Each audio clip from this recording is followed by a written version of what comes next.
খবর 24 সাথে আপনাকে স্বাগত।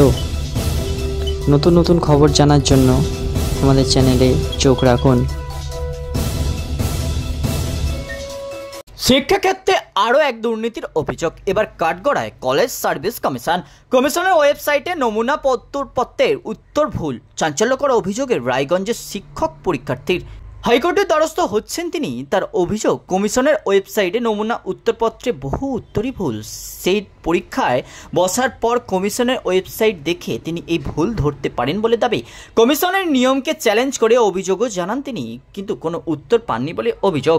রায়গঞ্জের দেবীনগরের বাসিন্দা জয়ন্ত মজুমদারের নামে ইটাহারের ৬ ঘড়া হাইস্কুলের সহ শিক্ষক ওয়েবসাইট বেঙ্গল কলেজ সার্ভিস কমিশনের ২৬তম সিট পরীক্ষায় অংশ নেন জয়ন্ত মজুমদার। তার দাবি, পরীক্ষা শেষে এক প্রকার কৌতূহলবশতই কমিশনের ওয়েবসাইটে দেওয়া নমুনা উত্তরপত্র মিলিয়ে দেখেন তিনি, আর তাতেই চক্ষু চড়ক গাছ ওই শিক্ষক পরীক্ষার্থী।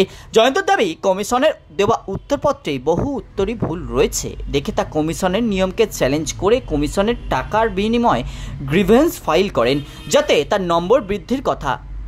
কিন্তু পরীক্ষার্থীদের উত্তর প্রকাশ হলে সেক্ষেত্রে তার নম্বর বৃদ্ধি তো হয়নি, এমনকি তার গ্রিভেন্সের কোনো উত্তরও কমিশনের তরফে জানানো হয়নি। কলেজ সার্ভিস কমিশনের অফিসিয়াল মেল আইডিতে মেলের মারফত অভিযোগ জানানোর পাশাপাশি কমিশনের চেয়ারম্যানকেও অভিযোগ জানালেও তারাও কোনো উত্তর দেননি বলেই তিনি জানান।